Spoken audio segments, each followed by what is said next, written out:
الحمد لله رب العالمين، والصلاة والسلام على أشرف الأنبياء والمرسلين نبينا محمد وعلى آله وصحبه أجمعين. أما بعد، بدي مبارك كتاب التوحيد کی زمونږ د درسونو د سلسله وا او درې درس پکې د الله په توفیق سره مونږ کړیو.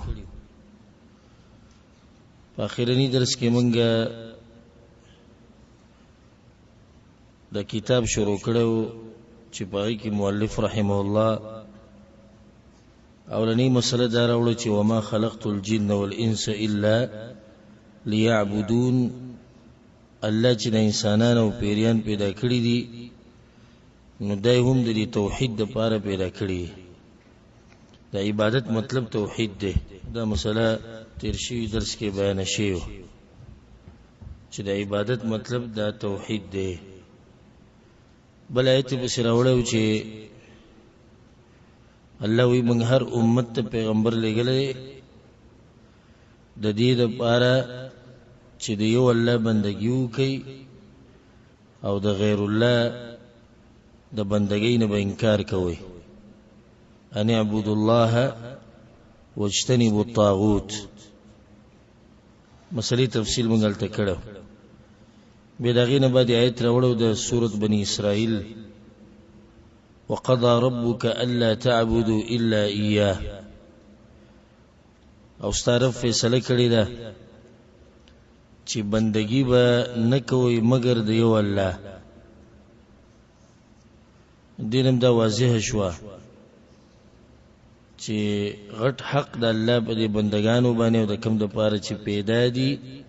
هغه د توحید دی. الله یو ګڼل، یوازې د هغه بندگی کول. بیا د هغې نه بعد دغه ایتونو کې مخکې وبالوالدین احسانا، مور پلار سره ښه کول، د هغې موږ هلته تفصیل کړو. دا ایتونه چې کوم دي د سورت بني اسرائیل له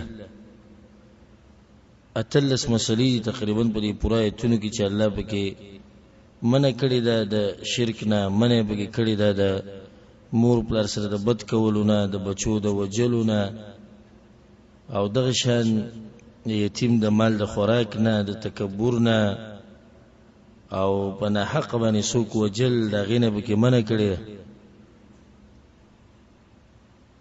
او آیتونو ابتدام د دقې نه کېږي چې د الله سره به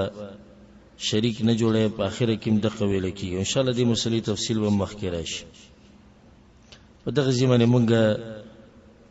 درس ختم کړی و. د هغې نه بعد به انشاءالله چې کوم آیتونه راوړي دي مؤلف رحمه الله او کوم حدیثونه نو هغه به انشاءالله په دې مبارک درس کې بیانو. د هغې نه بعد آیت راوړی دی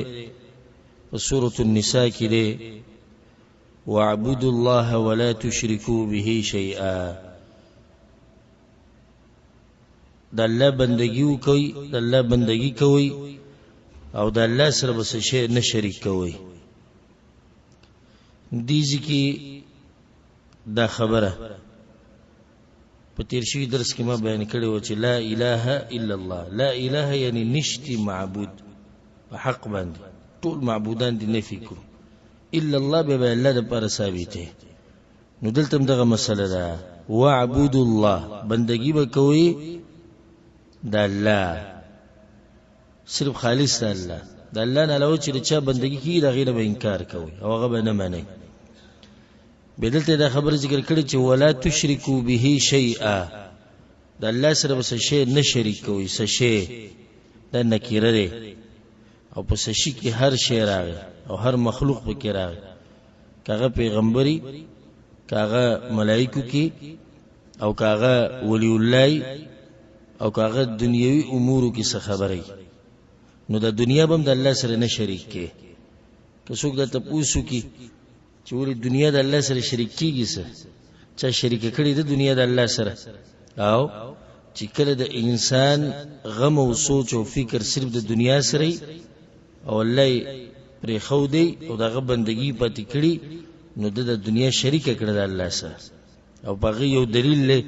په صحیح بخاری کې دا روایت دی چې تعيس عبد الدينار وعبد الدرهم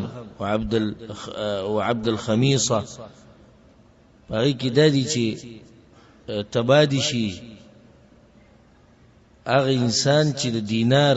او د درهم بندگی کوي او د کپڑے او د جامې بندگی کوي. نن سبا دي چې خلک کوم شي چې هغه د ریال او د روپیې او د ډالر بندگی کوي. او هر څه چې په ریال کې دي، هر څه په روپیې کې دي، او هر څه په ځمکه او په پټي او په جیداد او په کور کې دي، او هر څه په بچو کې، او هر څه د خزه ده، او هر څه د مزدوری ده. نو دا بندگی ده یو قسمه، دا د دنیا یو قسمه بندگی ده چې تانه الله یې ورکو. او دا خبر ماته اوس تیر شي درس کې بیان کړی و چې کله د الله د بندګۍ نه تختی نو بیا به دی الله د یو مخلوق په بندګۍ کې خلی لازم، د شیطان په بندګۍ کې منخلی، د خواهشاتو په بندګۍ کې منخلی، د دنیا په بندګۍ کې منخلی. کله چې الله د بندګۍ نه منډو و تختی ځکه حدیث کې دا مرضی دی، حدیث ته تم اشاره کیږي د خبرې چې د چا غم او سوچ او فکر د دنیا سره یې نو جعل الله فقره بین عینیه، الله د غریبی مخې ته کی د غریبی چې ته مخې ته شي بس بیا د ټول سوچ او فکر د دغه دنیا سره شي. هغه دنیا په بندګۍ کې یو قسمه وخري کته ته څه خبرم کې نو د مخې ته غریبی راځي، که څه خبرم کې د مخې ته غریبی راځي. الله عبادت کوه د ویره کې عبادت کوم د خو غریب کیږم، مزدوری نه ګډه وړه کی، د الله په لار کې خرچه ورکا د خو زه غریب شم، په ځان باندې خرچه وکا وې دا زه غریب شم. د دنیا د بندگان چې کم دي د ډېر ناشنا دي، هغه دنیا په سیمنډ وي خو دنیا په ځانوم نه لګي. ګوره الله محروم کړي دغه نعمت نه، نو صرف چوکیدارانی د دنیا. الله بل دنیا ساتي، الله دې حالاتونه مونږه ساتي چې انسان د دنیا چوکیدار شي، بس صرف د مال ساتي او پټي ساتي او خاورې ساتي، او په اخر کې د قشان لاړ شي نه بخپل د دې دنیا نه فائدہ واخلي او آخرت خو دې تله تله. نو واعبدوا الله ولا تشركوا به شيئا. دا بازوی وې د مکی مشرکان خو بل الله سره بوتان شریک کول کنه، ځکه په الله را دک مو خو بوتان نه شریک کوو، مو خو چې د بوتانو ته سجده نه کړي، مو خو ولي الله په سجو، مو خو قبر لزو، مو خو پیغمبر ته چي وو. نو څنګه ته موږ د مکی د مشرکانو په شان کې؟ جواب دی چې الله ولا تشركوا به شيئا د الله نه علاوه چې سدي پیغمبر د الله نه علاوه نه دی، د ولي الله د الله نه علاوه نه دی، د قبر او درگاه او دربار او ګټه ونه د هر څه د الله نه علاوه دي ګر. او بلدا چې د مکی مشرکانو یوازې د بوتانو عبادت نه دی کړو، نه د ګټو ونو کړي، بلکې هغه کې بعضو د ملائکو عبادت وکاو، بعضو پکې د پیریانو عبادت کړي، بعضو پکې د ابراهیم علی السلام بندگی کوله، هغه ته چغوالی، بعضو اسماعیل علی السلام ته چغوالی. نو دا چا ویلي چې د مکی مشرکانو او دغه وخت مشرکانو صرف د ګټو بندگی کړي؟ الله چې په سورۃ المائده کې وی قال الله یا عیسی ابن مریم انت قلت للناس، الله عیسی علیہ السلام ته تاخل کو تویلو چې زما بندگی کو، زما د مور بندگی کو. نو د عیسی علیہ السلام بندگی شي، عیسی علیہ السلام ګټه ده کوونه ده، خو انسان دی، پیغمبر دی، نیک سړی. نو د نن سبا د مشرکان په موږ په سره راسره شي او راشنه به شي. ته ما د مکی د مشرک په کې هغه به ګټو ته سجدي لګوي، موږ ګټو ته سجدي نه لګوي. اوس کېږه مو یوازې هغه ګټو ته سجدي نه لګول، هغه د نیکانو خلکو عبادت هم کړي. رسول صلی الله علیه وسلم چې کعبه ته دنه ورننه وته د چا تصویر هم پکې ابراهیم علیه السلام دغه په شکل مجسمه جوړه کړو، د شان د اسماعیل علیه السلام بغوی هغه ته به را مدد شي، هغه ته به چغه وهلي. نیواز هغه بوتانو ته سجدي نه لګوري چې سړي بوتانو ته سجدي لګوري. بلدا کدی وی چې هغه ګټونه ته سجدي لګوري ته څنګه نوې بشنه کې نو تا وغه کې په دیم فرق نشتی کداغه مسله ته وبا سودا ولني چې هغه ګټونه ته سجدي لګوري ته د خور ډيري ته سجدي لګنه څه فرق شو؟ فرق سره تر خاور ډیری ته ولاړ هغه ګټي ته ولاړ تر خاور ډیری ته ولاړ هغه ونی ته ولاړ یو شی بلکې دا مسله به ان شاء الله موږ لرش په دې درسونو مبارک درسونو کې چې د هغه وخت مشرکان زمنګ د وخت د مشرکانو نه سدي هغه غوره وو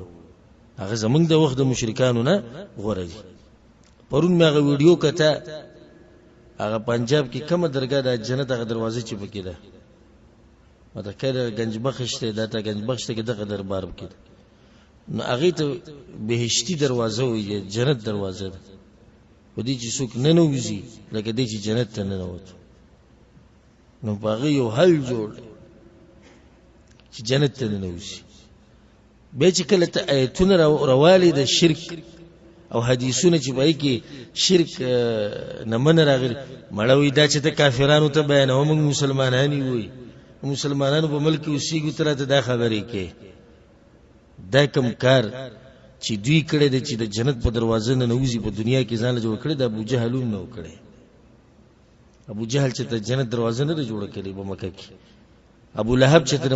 مکه کې د جنت دروازه نه جوړ کړي دوی جوړ کړي نه ته خنه شو اته خشو که خنه شو هغه ته خشو واعبدوا الله ولا تشركوا به شيئا وسوره النساء کې شپږ درشه نمبر آیت ته ده به د غیر بد الله حقوق بین کړی د انسانانو ګور اولنې حق موږ باندې د الله دی چې هغه د ټولو د حقونو نه مخکې دی ځکه حدیث کې دا راځي چې یو سړی د هغه وخت پورې مؤمن نشي جوړېدی چې سو پورې د الله سره او د الله د پیغمبر سره د هر چا سره د محبت نه زیات محبت نه کړي نو په موږ باندې اولنې حق هغه د الله سبحانه وتعالى حق دی دا غینه باندې به او بالوالدین احسانا مور پلار سره وخکه دا خو موږ سره تیر شو او سورۃ بنی اسرائیل کې کوم آیت چې موږ بیان کړو تیر شو درس کې کوم دغه خبره د الله د حق نه بعد د مور پلار حق ذکر شو او سورۃ النساء کې هم د الله د حق نه بعد د چا حق ذکر شو د مور پلار حق ذکر شو وبذي القربى واليتامى والمساكين او خبکه د آیت په پوره کو ذکر کوم آیت مؤلف رحم الله راوړی په پوره کو وبذي القربى واليتامى والمساكين او د خپلوانو سره بخکه یتیمانانو سره بکه یتیماغه چاته وی چې د بلوغ نه مخکې پلار مرشي او په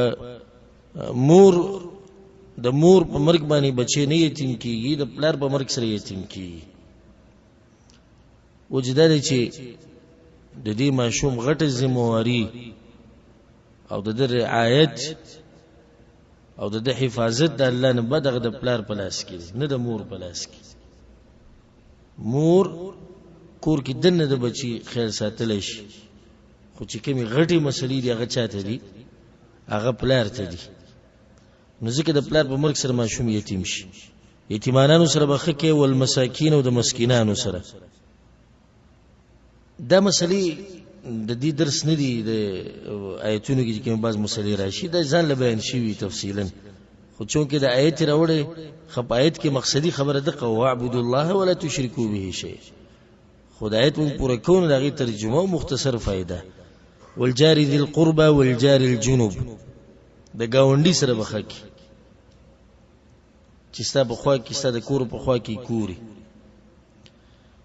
گاونډي بیا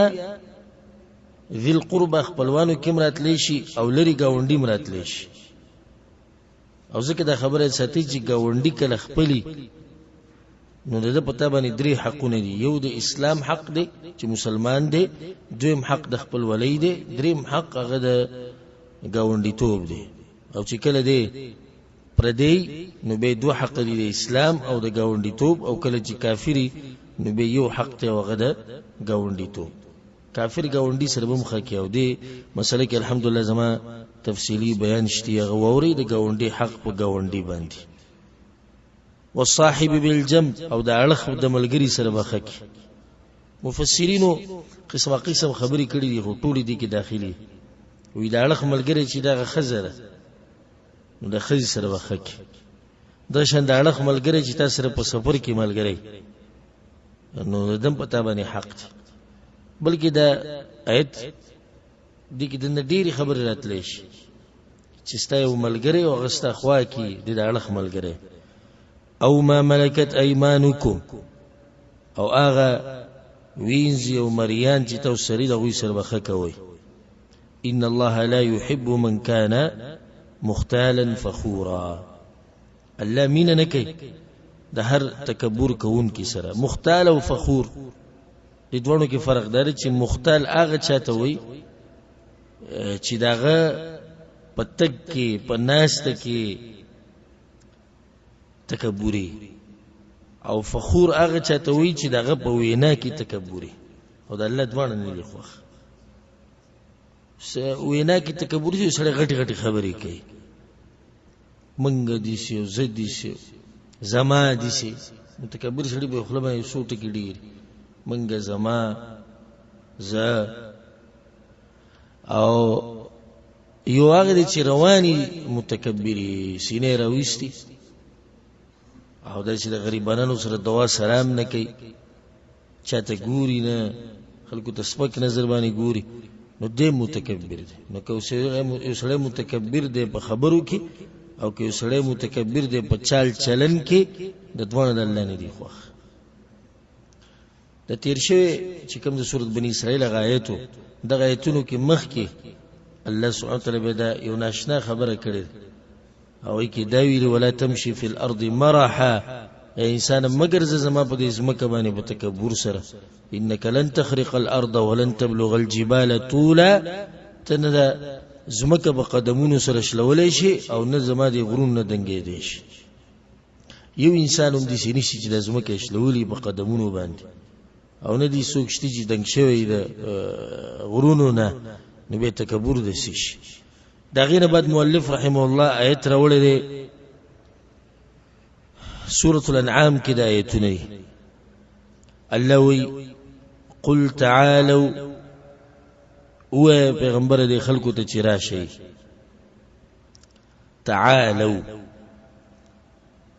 لکه موږ چې تعام ټکی شو تعال راشه. دا ته فائدې د پر ذکر کوم، نور کله عربی د جبې د مسلې د بګیم تفصیلا ورزو به خبره ډیره وګد شي. خو تعالوا سمت د راشه دي کې د تعالوا د علون غسته شي د چتیدونه، یعنی مطلب راشه روچت شه ما سره یو شان شي چې خبره درته وکما. قل تعالوا اے پیغمبر وای د خلقو راشي سده پاره اتلو ما حرم ربكم عليكم، چې بیان کوم هغه ستاسو ته چې الله پتا سو باندې حرام کړی. سورۃ الانعام تفسیر هم کړه تاسو ورېدلې. په سورۃ الانعام کې الله د مشرکانو هغه حالات بیان کړی دي چې دوی د ځان نشینه حرام کړی، د ځان نه ساروي حرام کړی. الله بیرد کو چې پیغمبر ته دوی ته وای راشي هغه حقيقي شي نه ووري چې کوم الله حرام کړی دا تاسو د ځان نه حرام کړی. اولنی خبره چې ذکر کړی ده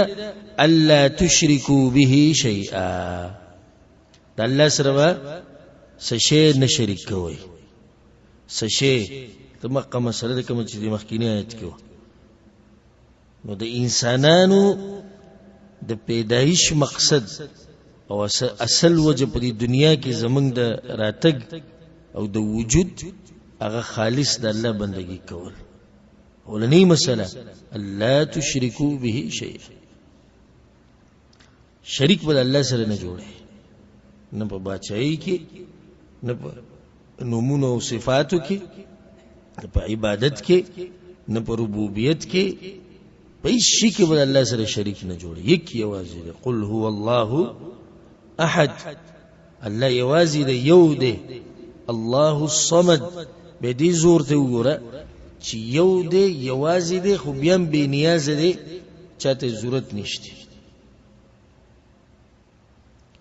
بیا هم بې نیازه دی، چاته ضرورت نشته. او مخلوق هغه ته ضرورت لري. الله چاته ضرورت نه لري، مخلوق ضرورت لري. الله تشركوا به شيئا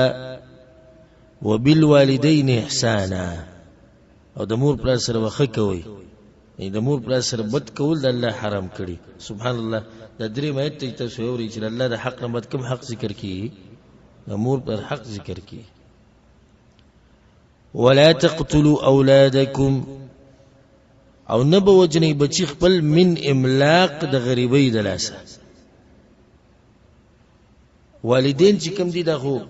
اصول دي بره دي، اصول دي ته وي چې نیته راغلی، او فروع هغه ته وي چې تا نه راغلي. نو فروع کې څوک راځي؟ بچی راځي. اصول کې څوک دي؟ مور پلار او برزه، ټول اصول. نو چې د بر خلکو حق بیان شو، اوس د غلاندینو حق بیانوي، وی دوی به نه وجنې د غریبۍ د لاسه. نحن نرزقكم وإياهم، موږ رزق درکو تاسو له او دوی له به هم ورکوو. نو چې تاسو له رزق درکولی شو، تاسو بچو له به هم ورکوو. د غریبۍ د لاسه بچي وجل دا په دوه قسمه دي. یا بچی وجل دي چې هغه پیدا شي او ته مړ کی ولیاذ بالله، او یا بالکل بچی بندول د غریبۍ د لاسه دام د بچو وجل دي. نو رزق د انسانانو د په الله باندې دی، رزق د انسانانو د په الله دی. من املاق نبو وجنی بچی خپل د غریبۍ د لاسه منګ رزق درکو تاسو ته وغوی ته. ولا تقربوا الفواحش، او نبه نجدې کېږي فحش کارونو ته. فحش کارونو ته نجدې کېدل الله حرام کړي. ګوره داسې نه دي ویلي چې فحش کارونه به نه کوئ، وایي فحش کارونو ته به نه نجدې کېږي، هغه لار به بالکل بندې. اوس پردۍ زنانه ته کته حرام دي. ولې حرام دي؟ زنا ته دې رسوي، لاره بنده کړ. هغه هلک ته چې ګیره او برېتې نه راغلي، د هغه سره پالتو ګپ شپ لګول، هغه ته بغیر ضرورته کته دم ناروا دي. ولې؟ لار فحاشۍ ته روانه ده، نو لارې بنده کړه. دغه شان پردۍ زنانه سره لاس میلا وهل، پردۍ زنانه سره بغیر ضرورته خبرې کول منع دي. ولې منع دي؟ ځکه چې دا فحاشۍ ته رسېږي. الله سبحانه وتعالی لارې بندې کړې، نږدې کېږي به نه، پاتې له کولې خو ډېره غټه ګناه ده. ما ظهر منها وما بطن، که هغه ښکاره ګناه ده فحاشي ده، او که هغه پټه فحاشي ده. ښکاره فحاشي خو واضحه ده، لکه زنا کول والعیاذ بالله. پټه فحاشي دا شوه چې یو سړی په موبایل کې څه تصویران ګوري، یا پردو زنانو سره رابطې کوي، یا فلمونه ګوري، یا سندرې ګوري، دا پټه فحاشي شو. الله که ښکاره فحاشي ده که پټه ده، دې نه به ځان لرې ساتي. ولا تقتلوا النفس التي حرم الله الا بالحق، او نه به وجنئ یو نفس چې الله حرام کړي د هغې وجل مګر په حق سره، په ناحقه به څوک نه مړ کړي. او په دې باره کې الحمدلله زما تفصیلي درسونه شته، هغه واورئ. حق څه ته وایي؟ وایي نه به یې وجنئ مګر په حق سره، یعنی حق سره مطلب چې شریعت ته د وجلو اجازت ورکړي. او هغه حدیث کې راځي د عبدالله بن مسعود رضی الله عنه، حدیث ته په صحیح بخاري کې شته چې د مسلمان وینه نه حلالیږي الا باحدى ثلاث، مگر په دریو خبرو سره. النفس بالنفس، یو سړی راولګېدو بل سړی مړ کو قصدن عمدن، دنه قصاص اخیستی کی، او دې سړی وجل څه دي؟ جایز دي. والثيب الزاني، هغه زناکار چې واده کړي. والتارك لدينه المفارق للجماعه، او چې مرتد شي د اسلام نه ووړي والعیاذ بالله. د درې کسان د درې قسم خلک وجل شي کني شي، وجل شي. تور ټوپک راواله به ته وجنه د کار زما استاد نه، د کار د وخت د حکومت ته، د خلیفہ دی، د مسلمانانو د مشر دی، د قاضي دی، د مشرانو دی، زما استاد کار نه دی. عوام خو لا پرېږده، بعض کم علمه مولیان په دې خبرو نه رسېدلي. نو حدیث په بیان کې مړه وجنه، پیغمبر وایي چې دا وجل جایز شو. صحیح ده، پیغمبر ویلي چې وجل جایز شو، خو دا وجل د چا کار دی؟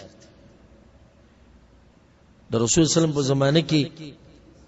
زنا شوی، د حد په قائم شوی، د چا حد قائم کړی دی؟ پیغمبر صلی الله علیه وسلم قائم کړی. غلا شوی د لاس پرې شوی د چا پرې کړي رسول سلام پرې کړي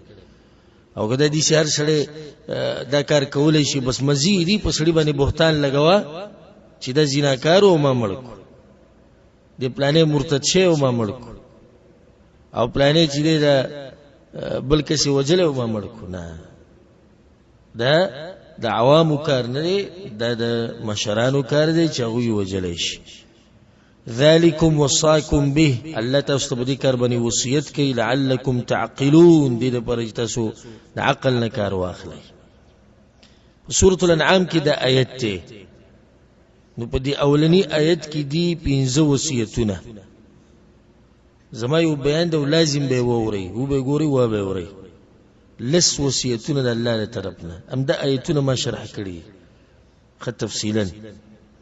به دې په چې کوم آیت ته به کې دی ولا تقربوا مال اليتيم الا بالتي هي احسن دې اولنی آیت کې 15 وصیتونه شو د الله توحید بمني شرک بنکه یو مور پر سره بخکه دعا بچی بنو جن غریبی د لاسدري سلورم فحش کارون ته بننی نږدې کیږي پینزم پنا حق بسوک نه وجني اوس دی بل آیت کې ولا تقربوا مال اليتيم الا بالتي هي احسن او نه بنږدې کیږي د یتیم مال ته مگر په خطرې سره خطرې څه ته وي چې د دې مال فائدہ بکی د دې یتیم فائدہ بکی ټول مال ډیره په دې طریقې سره نږدې کېدې شي نور دین علاوه به نه نږدې کېږي حتی یبلغ اشده تر دې چې د بالغ شي او خيار شي دا وخت پورې د مال د یتیم د ځان سره ساتي خو ګوتې مته وبګینه وي الا دا ک نیت د مال د ډیره ولوي چې د یتیم ته فائدہ ورسي به صحیح ده او اوفوا الكيل والميزان او چې کله سشي تلی ناب تول کوي نو پاغي کې به کمې زیاتې نه کوي او اوفوا الكيل والميزان دې ځکه الله سبحانه وتعالى په دې کې دویم وصیت دا وکړو بالقسط عدل او انصاف سره لا نكلف نفسا الا وسعها الله په نفس باندې موږ دومره بوجي دي څومره چې وچته ولې شي د دې جواب مال سوک راکې چې الله وی ناب تول کې کمې زیاتې مکوي ناب تول په عدل او انصاف سره کوي بیا وی په نفس باندې دومره بوجي دي څومره وچته ولې شي دې خبرې دغه سره سکار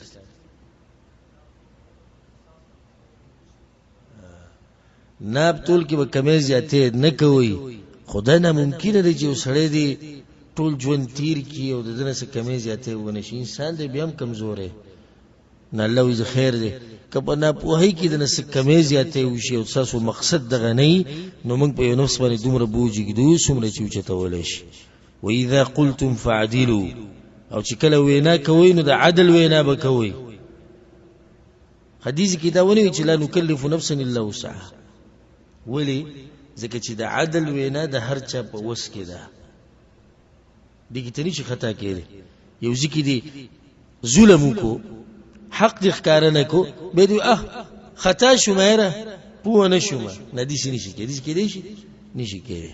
ځکه چې په وینا کې عدل د آسان کار دی په نسبت عدل په ناب طول کې اګران کار دی او دا سره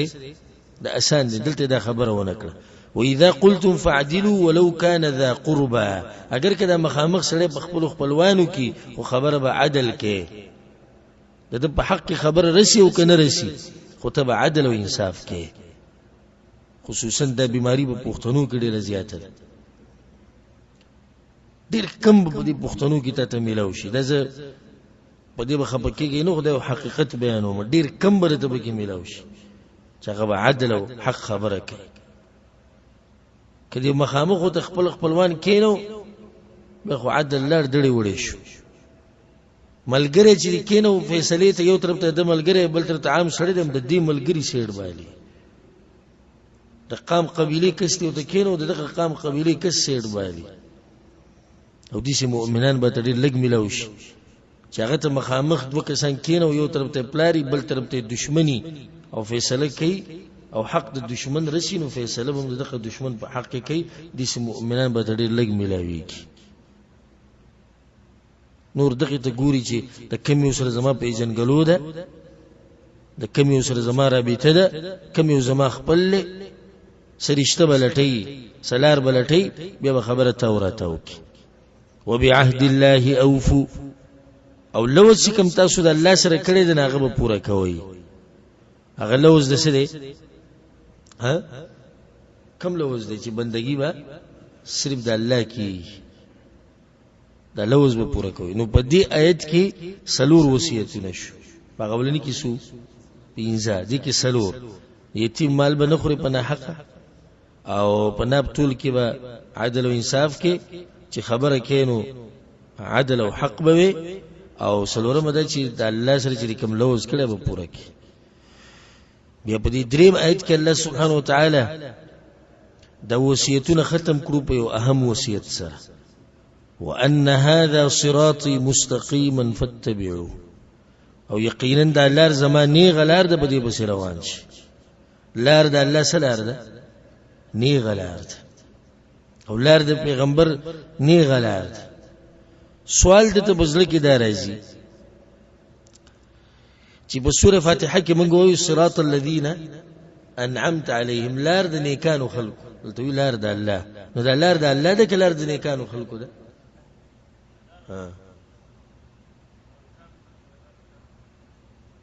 لار د الله ده په دې اعتبار سره چې رسی الله ته او تاسو ټول د جوابونه صحیح جوابونه بارک الله فیکم او دویم لار د مؤمنانو ده په اعتبار د دې چې د مؤمنان په لار روان دي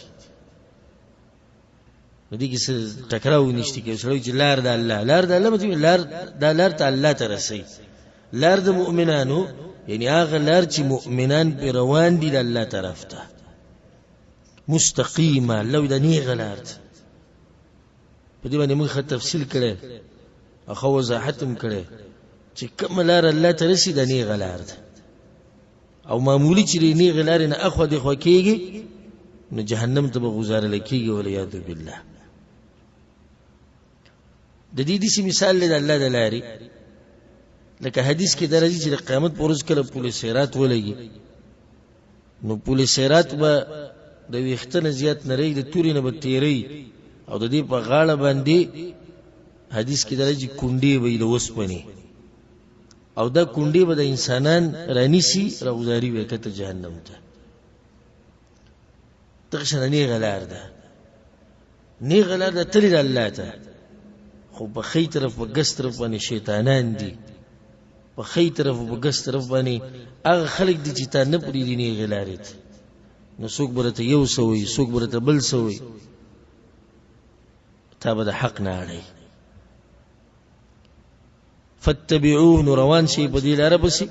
ولا تتبعوا السبل فتفرق بكم عن سبيله او نبزي بديرو لارو پس ګور لار د الله یو ده لار د قران او حديث یو ده لار د مؤمنانو یو ده ولا تتبعوا السبل او بديرو لارو پس بنځي نو حق یوي باطل ډيري حق صحیح یوي د دې جن ثابتي دا آیت چې الله سبحانه وتعالى به د وصیت ختم کړي ولا تتبعوا السبل بدير لارو بس بنځي او حدیث کې دا راځي امام احمد بن حنبل امام ابو داود امام ترمذي او نور محدثین راوړي چې ستفترق هذه الامه الى 73 فرقه ودي امت کې بسو فرقې جوړي دریو یا فرقې به جوړي دریو یا كلها في النار طول بجهنم تشي الا واحد سوى ديوين وګوره حق یو دی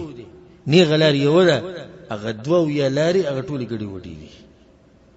دوه یا لاري ګډي وډي دي یو لار هغه ډایرک الله ترسي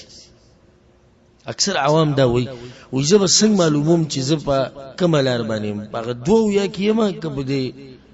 ک هغه لار باندې کوم چې بسیده رسی جنت ته نو زب څنګه معلوموم جواب دا غیدا دي چې صحابه کرام هم دا ته پوښتنه کړو چې یا رسول الله دا سوق دي دا یو فرقه کمره ناغول لن جواب ورکوم ما انا عليه واصحابي وکملار چې زرواني موضوع صحابه کرام خو ځان ته وګوره تر چا په لار روان ست ټول ناس ته پاسته عبادت د پیغمبر په طریقه دی او کنه دي د صحابه کرام په منهج ته روان او کنه دینه په تد اندازه ولګي چې ته د کوم سره الله سبحانه تعالی موږ د حق پر رسول سره ملګری کی ذالکم وصاکم به لعلکم تتقون. الله دا وصیتونه می ته دې لپاره وکړو چې تاسو نه تقوا دار جوړ شي. نو په دې اولنی باب کې سو آیتونه بیان شو. سلور دې سلور آیتونه دا خبر مؤلف رحم الله ثابتول واړي چې د انسانانو د پیدایش مقصد سره هغه توحید دی او اصل مسلم د توحید ده. دا غینه باندې حدیث راوړل. وقال ابن مسعود رضی الله عنه، عبد الله بن مسعود وی، عبد الله بن مسعود رضی الله عنه مشهور صحابي دی او فقيه صحابي دی، په صحابه کرامو کې پوهه صحابي، خصوصا دا چې قران وته ډیر مزیدار یاد او ډیر ښکلی قران به وي. او پیغمبر صلی الله علیه وسلم یو حدیث کې وی که څوک دسی قران ویل غواړي لکه څنګه چې جبرئیل علیه السلام په ما بسره وړي دی، نو هغه د عبد الله بن مسعود نه قران زده کی او الله ول فقه ور کړی و په دین باندې پوهه. وجه دا و چې د اکثر د پیغمبر صلی الله علیه وسلم سره ودته ویل کیږي صاحب السواک والنعلین، مسواک والا او پیزار والا. نو د پیغمبر مسواک او پیزار با اکثر د سره وو.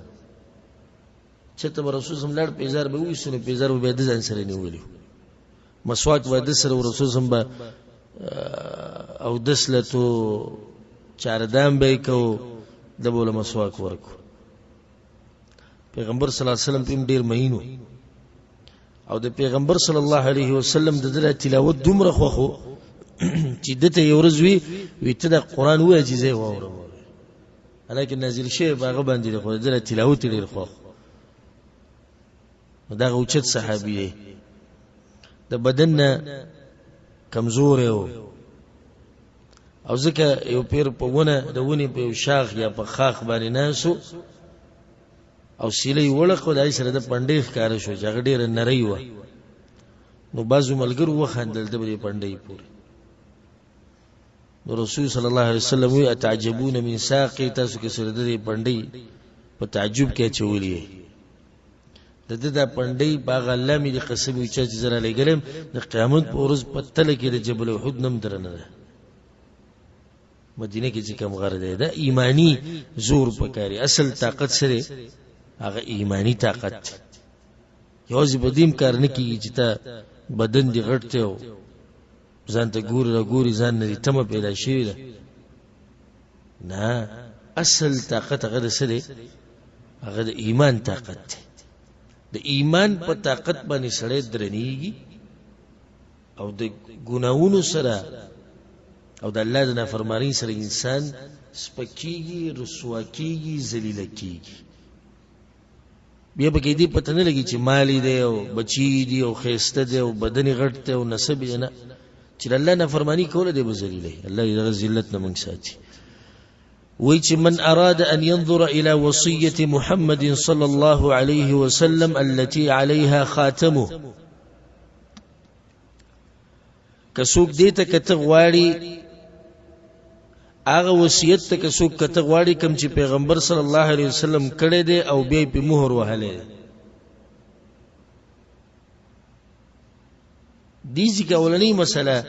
عبد الله بن مسعود نوم واغستو، من اراد ان ينظر الى وصيه محمد صلى الله عليه وسلم. نو دي جن ثابت شو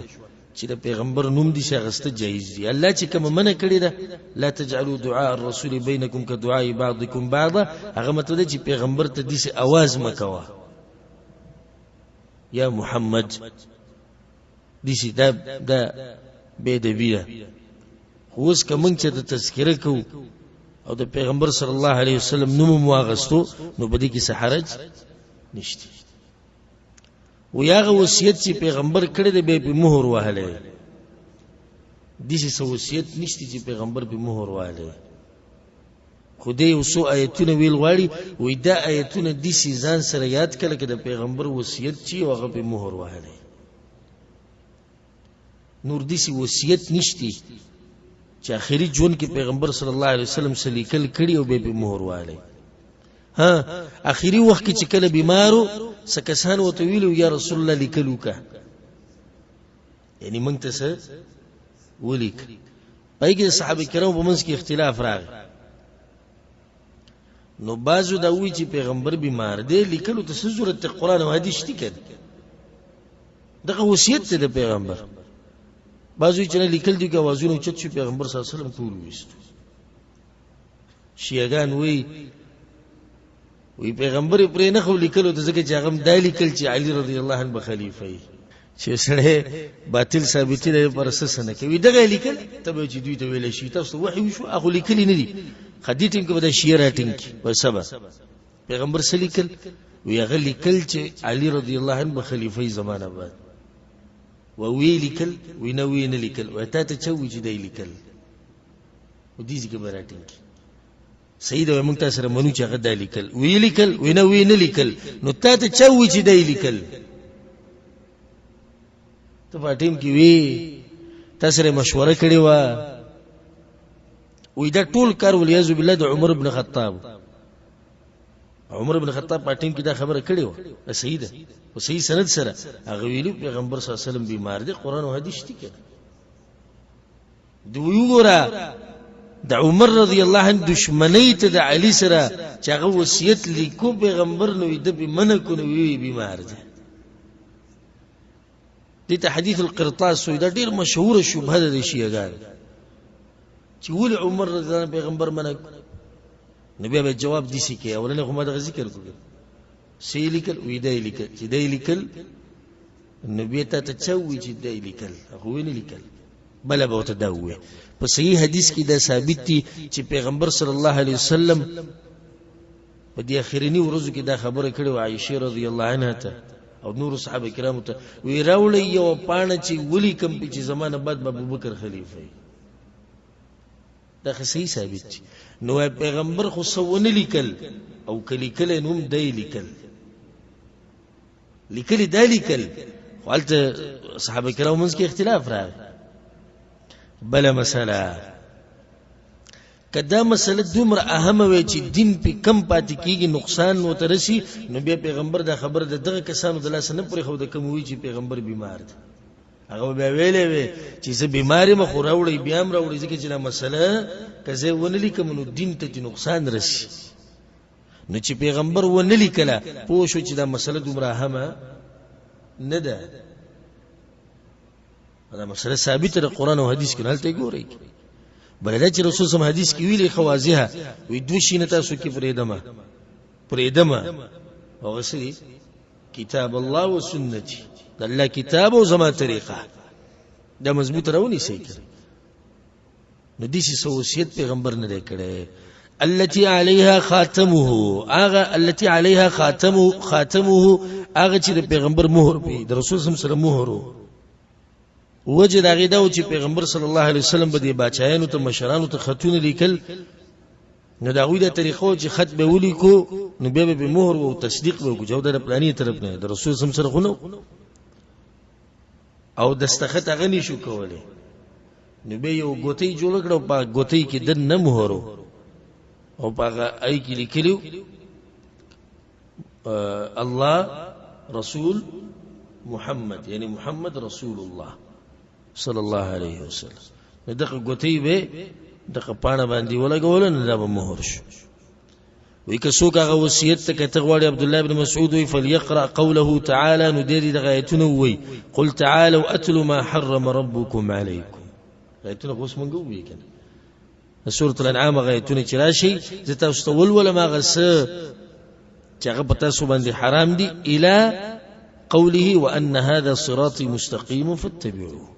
غیتونه مونږ وی عبد الله بن مسعود سوی سبحان الله صحابه کرام دې پوهید وصیت کته غواړي هر څړي شوق پیدا چې دا کوم وصیت چې پیغمبر کړه وې دا غیتونه کې دا پیغمبر وصیت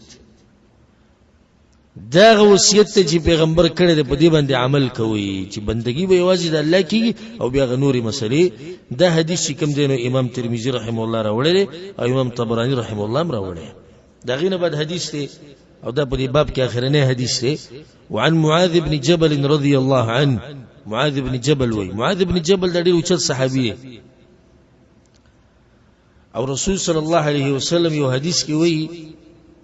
وی زما په امت کې چې په حلال او په حرام باندې ډېر خپويږي معاذ بن جبل دی او یو حدیث کې دام راځي د شرف ته د پیغمبر صلی الله علیه وسلم سره روانو رسول سمته یا معاذ هغه یا رسول الله حاضرم لبیک وجته سره ډیر محبت کو معاذ بن جبل رضی الله عنه چې كنت رديف النبي صلى الله عليه وسلم على حمار زه پیغمبر صلی الله علیه وسلم سره سور په خر باندې فقال لي نماتوي يا معاذ أتدري ما حق الله على العباد تدري بتشتيج الله سحق بندگانو وما حق العباد على الله او سحق دي بندگانو په الله باندې تدري بتشتيج وما وتيج الله ورسوله اعلم الله ده الله رسول ته پته یو حدیث کې دي راځي یو روایت کې دي چې رسول الله صلی الله علیه وسلم دا سوال وکړو بیا غلیش به په سفر باندې روان به وته معاذ حق د معلوم دي د الله او بندگانو باندې مې چې الله او رسول عاد بیا روان شو به وته بدریم پیروي نو به ول جواب ورکړو د پیغمبر صلی الله علیه وسلم طریقه وا چې د صحابه کرامو د شوق پیدا کولو لپاره به یو سوال وکړو جواب به ول زر نه ورکړو ویتا ته پدره چې د الله سره حق دی په بندگانو باندې او د بندگانو سره حق دی په الله باندې دلته فائدې ده ساتي چې د الله حق په موږ باندې دا واجب دی زمونږ حق په الله باندې دا موږ نه دی واجب کړی الله په ځان واجب کړی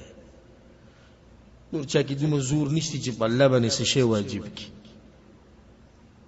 آیت کې الله وی کنه كتب ربكم على نفسه الرحمه الله په ځان باندې دا خبره لازم کړی دا چې زما مهرباني د معامله کوم او د شفقت الله په ځان لازم کړی خو چا خو بنا لازم کړی وی پیغمبر ماته وی چې حق الله علی العباد حق د الله په بندگانو باندې دا دی دغه کولو کې دې لپاره د حدیث راوړی د دې لپاره حدیث راوړی دغه کولو حق الله على العباد حق د الله په بندگانو دا دی ان يعبدوه ولا يشركوا به شيئا چې د الله عبادت بکې خالص او د غسر بس شي نه شریک کوي د الله حق ته په باندې ولا يشركوا به شيئا په عبادت کې وسره شي نه شریک کوي او د شي د مسلمان سره مخ کې تیر شو وحق العباد على الله او حق د بندگانو په الله دا دی دې ته وکړي دی خوشاله بشي الله يعذب من لا يشرك به شيئا چې عذاب بنور کوي هغه انسان ته چې څوک سره شریک نه جوړي دلته د فائدې د ساتي عذاب بنور کوي مطلب دا نه دی چې بالکل به عذاب نه ور کوي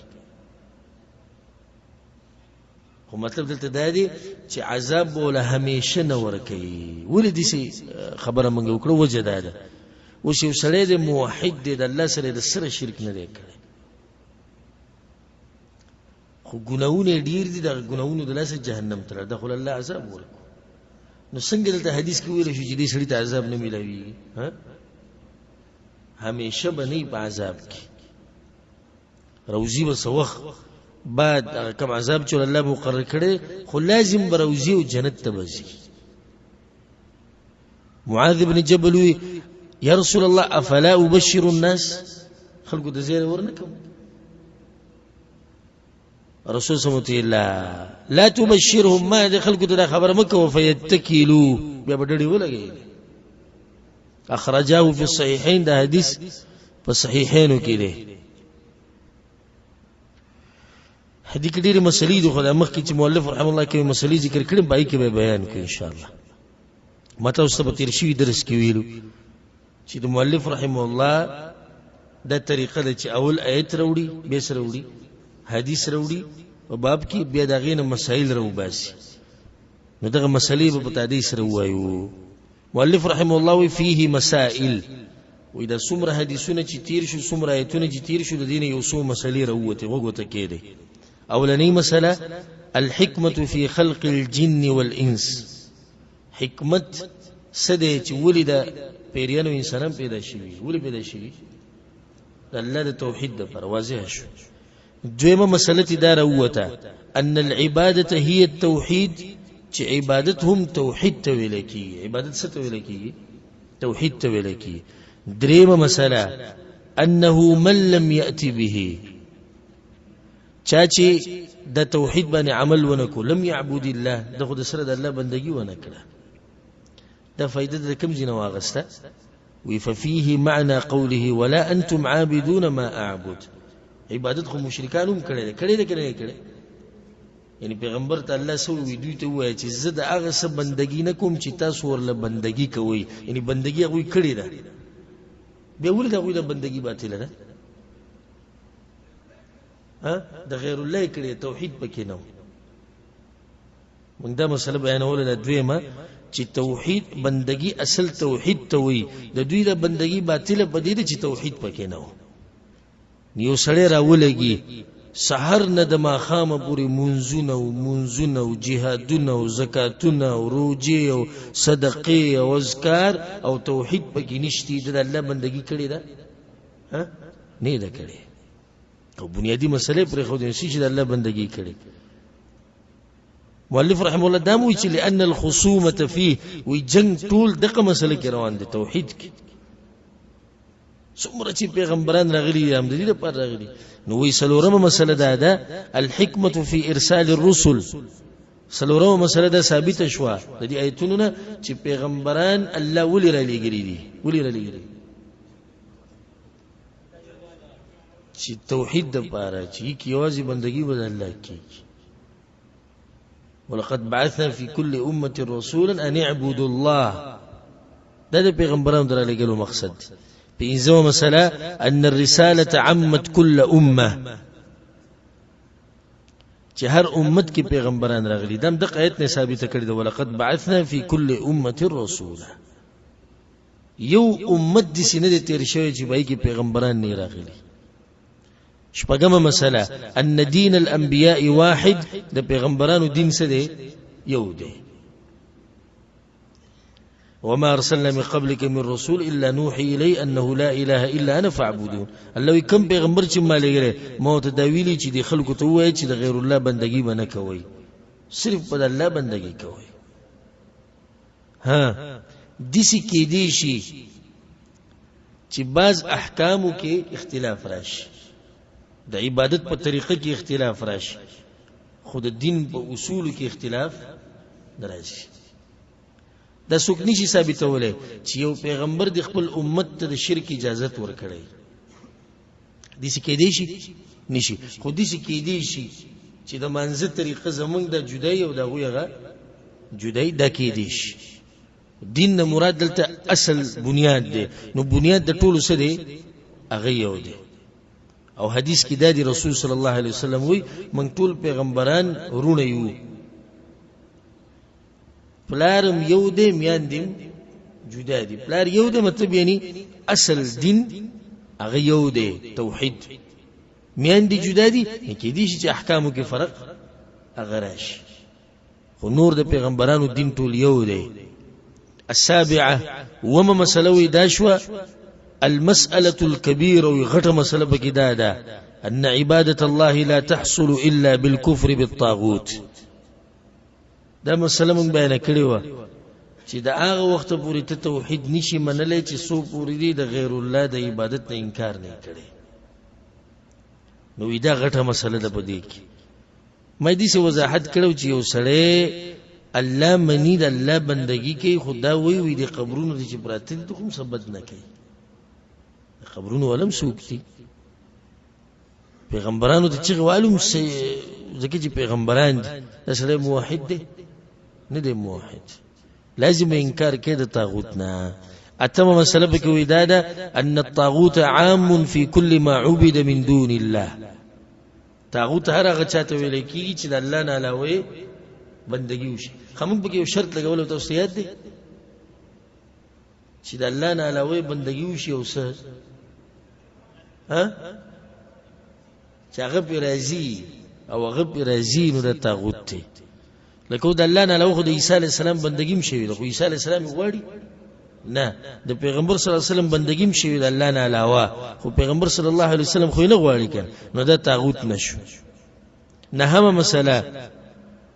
وی دغه درې آیتونه چې په سورة الانعام کې دي د دې غټ اهمیت وي د سلفو په نس وفيها 10 مسائل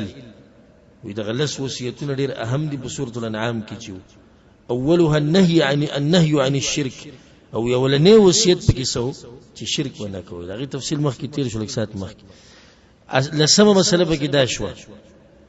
وی د سورة الاسراء د آیتونه ډېر ناشنا آیتونه دي وفيها 18 مسألة او باقي تلس مسلې دي مته استمخ کې وي درس واوله کې چې شروع کیږي د سنه لا تجعل مع الله الها اخر د الله سره بل اله نه یوځي کې فتقعد مذموما مخذولا بيده وقضى ربك الا تعبدوا سوره بني اسرائيل ختمي کې د تلس مسلې په سبان دي ولا تجعل مع الله الها اخر نشورو د دین او شو چې د غیر الله بندگی ونه کې د الله سره بسوک نه شریک کې اختتام په دی باندې وشو چې د الله سره بسوک نه شریک کې نو دغه شان اے موحده جن بشورو کې په دی باندې چې عبادت یک یوازې د الله او ختمه به په دی باندې چې عبادت یک یوازې د الله کله چې دغه اتلس مسلې بیان شي نو په اخره کې به الله دام ویلي ذالک مما وحى الیک ربک من الحکمه د حکمت خبرې دي چې الله تاسو ته بیان کړي یو لسمه مسله آیت سورة النساء وإذا سورة النساء دا آیت چی ده تسمى آیة الحقوق العشرة بدی که لس حقنا الله بیان کړي لس واعبدوا الله ولا تشركوا به شيئا غایت وستیر شو تیر نشو ذهن کې مرضی نو دې کې لس حقونه دي خو الله به کې اولنې خپل حق ذکر کړي چې هغه توحید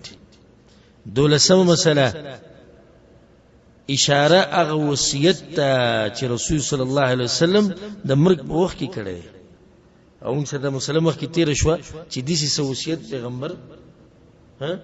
والله اسنه لیکلو نه کړی خدای عبد الله بن مسعود مراد ده چې د آیتونه په دغه پیغمبر نازل شوی دي او هغه موږ ته ویلي دي چې په قران باندې عمل کوي خدای دغه طرف نو وصیت شو کنه ها دولسمه مسله وې د دینه دا واضح شو چې د الله حق په موږ باندې څه دی هغه څه دی د الله حق په موږ څه دی توحید سوال لسمه مسله او دام واضح شو چې کله بندگان د الله حق ادا کړي نو د دوی بیا په الله باندې څه حق دی هغه څه دی الله بول عذاب نه ورکي په لسمه مسله وې دا مسله ډیرو صحابه کرامو تم نو معلومه دا کوم چې رسول الله صلی الله علیه وسلم معاذ بن جبل ته وخوا دلیل به چې ډیرو ته نو معلومه هغه وی زه ویم یا رسول الله رسول الله نو ډیرو ته معلومه وي نو بیا باغ نه ویلې معاذ بن جبل ته چې می وایا سوال دته زړه کې دا راځي چې پیغمبر صلی الله علیه وسلم کله منکو معاذ بن جبل نو بیا ولې هغه خبره مونږ ته بیان کړه حدیث خو بیان شو کړه جواب داري چې کله هغه وفات کېدو نو په اخري عمر کې دا خبرو کړ دې د پاره چې د علم پټ پاتې نشي او بل دا چې پیغمبر دې سن دې منع کړی چې بالکل به چاته نه خو وسی چاته مو وای وسی چاته مو وای شپږمه مسله جواز کتمان العلم للمصلحه کله یو علم پټولې شي د مصلحت لپاره یو سړی ته مسله معلومه ده خو مې بیانو د سره لپاره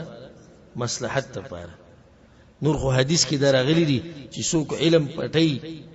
الله ول سخ عذاب ورکي خدای ته مستثنا شو چې کله نه کله بعض مسلې پټول سدي جایز دي لکه دا مسله شو یا دي چې رسول صلی الله علیه وسلم اراده وکړه چې دا کعبه ورانه کی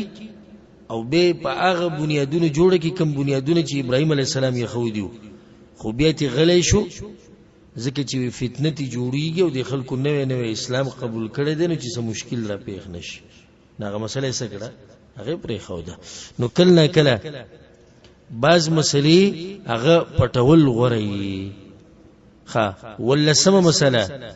وی مسلمان لزیره ورکول د مسلمان کار دی چې هغه خوشاله شي ډایرک معاذ بن جبل سوي وی رسول الله وینه مسلمانانو ولی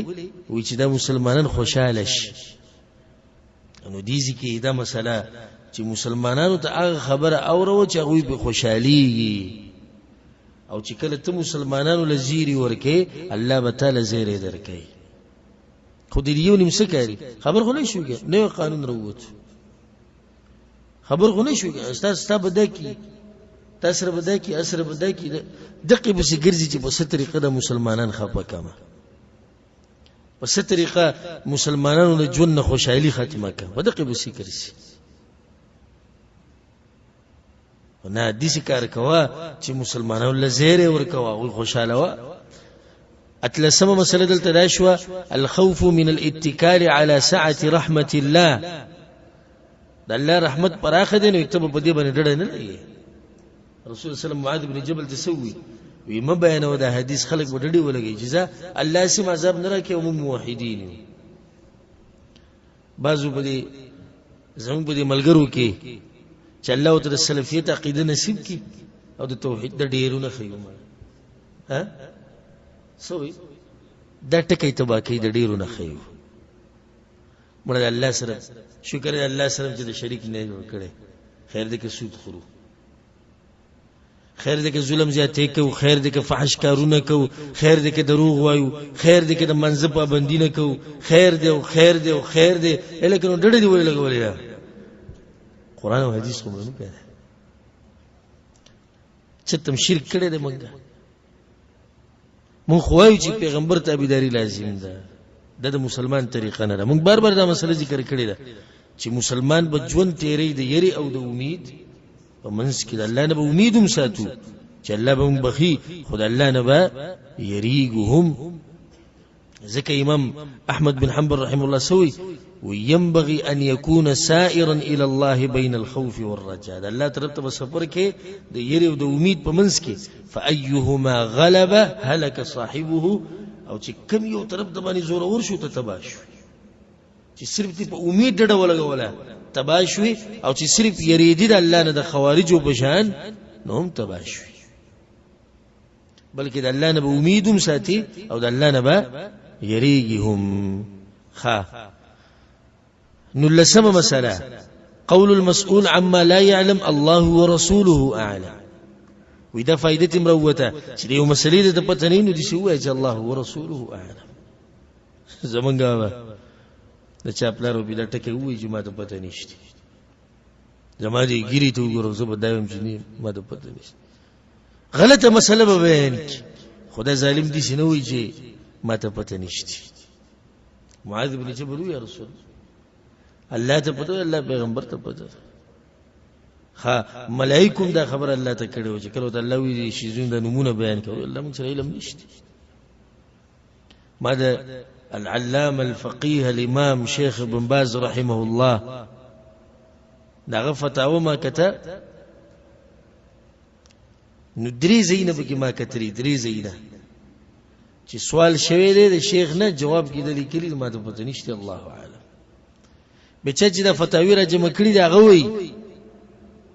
وای ماته دا درې سوالونه وستو خو شیخ وای دا به کې پرې د خلکو ته زمازي کمزورتیا پته ولګي دي ته حق پر علماء تم رغت علم هغه ته مسله راځي وای ماته پته نشته. نو البته من کې دوه مشکله دي یو د مولیانو بل د عوام. مولوی سه ملک خدای نه وي چې ماته پته نشته اجازه خپل مقام ډیر اوچت په عوامو کې مشکل لګنه. اوس د عرب علما کدي سی وای الله اعلم نو دي عربو ته اندازه ولګي چې دا څومره جزاء علم دی څومره حق پرست منګه کچ ته وای چې الله اعلم مونږ ته پته نه زمړه نبی نه ستې درسونو ته علم دي ته وای چې دې وای چې ماته پته نشته هلته مشکل له اوس هغه علم کدي سی وای چې ماته پته نشته نو هم غریب په کشمکش کې چې خلک وسو نو بکار د چې مسلې ته پته نه دي سی وای چې الله اعلم. دي چې یو مسله دا ویل جایز دي الله ورسوله اعلم د شریعت په مسلو کې د منځه مسله رااله الله تم پته ده ها پیغمبر تم پته ده خو کله چې غیبی مسلې راشي نو بای کې به صرف سره الله اعلم باران براوري کنه الله اعلم دا سړی به کفر امریکا په اسلام بمري الله اعلم دې کې پیغمبر به نشي ویل دغه چې صاحب الغیب نشته وی شلمه مسله دا جواز تخصيص بعض الناس بالعلم دون بعض کله نه کله یو سړی خاص کول شي په یو علم سره سیوا د بل نه وسګور رسول سلام معاذ بن جبل په دې علم سره خاص کو علاوه د نور صحابه کرامو نه دي چې کې دي او دا د معاذ بن جبل فضیلت ته چې په دومره صحابه کرامو کې پیغمبر دا مسله غته بیان کړه نو استاد کله کله شاګرد ته یو مسله بیان کړي مونږ چې وکړه خپل استادانو سره ناسو او یو مسله به بیان کړه وی سوال دا دی مسله دا خو بیان وینا ټول به د قسم په کشمکش کې پاتې چې دا وګوره سي بیا به ورسته د درس نه بعد بعضو دغه مسله بیان کړه د یو خاص مقام د لاسه چې دا پکې تکړه دی یا د حقدار دی د مسلې دا مسله استاد ډېر په مشکله کتلې د کتابونو نه راويسته دی عالم او ته ټول ورځ درس کې پروت خناري د خيږي سر د کتاب پروت دی به ته ولې بیان کی ها ته د شي اسمان نه راکوشه چې هغه بدون مستړی شي ته بیان کړ خو یو ولیدو چې ډېری راسناک ته راشي ته بیان حقدار دی چې بیان شي یو اجتماع مسله دا وې د رسول صلی الله علیه وسلم عاجزی چې فخر باندې سور شي سبحان الله سبحان عاجز انسان فخر باندې سور لیکړي دوی اجتماع مسله دا چې په یو سورلې باندې بلکې ځان سره سورولې شي دلیل سره معاذ بن جبل رسول الله سره ناشته شات خو په شرط دی چې تاسو د دې سورلې طاقت معلومي دا نو کمزور اند کې خرد وسلور پیلای شي دا زیاتې شو د سورلې سره نو د سورلې سره ظلم هم نه کی د رښتمه مسلې دا ذکر کړی دا وې دا معلومه شو چې دا مسله ډیره غټه ده ذکر رسول الله معاذ بن جبل ته بیان کړ او د دین موضوع شو چې دا غټه ده چې هغه ضروري وي زیره ورنکم نه در خوشاله دوه مسله سړي رښتو مسله او د اخرنی مسله ذکر کړی ده د معاذ بن جبل رضی الله عنه فضیلت د کوم ځای ثابت شو فضیلت مسله او ته خاص بیان کړه دویمه سور لې باندې ځان سره سور کړي دو خبرو دلاس یو خاص مسله خو دویم په سور لې باندې سور کړي او د دې سره چې الحمدلله دا بابم ختم شو او دا درسم ختم شو ان شاء الله پر روان درس کې به د باب فضل التوحید وما يكفر من الذنوب د توحید فضیلت او د توحید د الله ګناونه د انسان نه ریږي دا مسله به ان شاء الله پر روان درس کې بیانو الله سبحانه وتعالى دې مونږه په کې په قران او حدیث باندې او الله سبحانه وتعالى دې مونږ له توفیق راکړي قران او حدیث باندې عمل کولو الله سبحانه وتعالى دې مونږ کې توحید په دې طریقه راولي څنګه چې الله غواړي هذا والله اعلم وصلى الله على نبينا محمد وعلى اله وصحبه اجمعين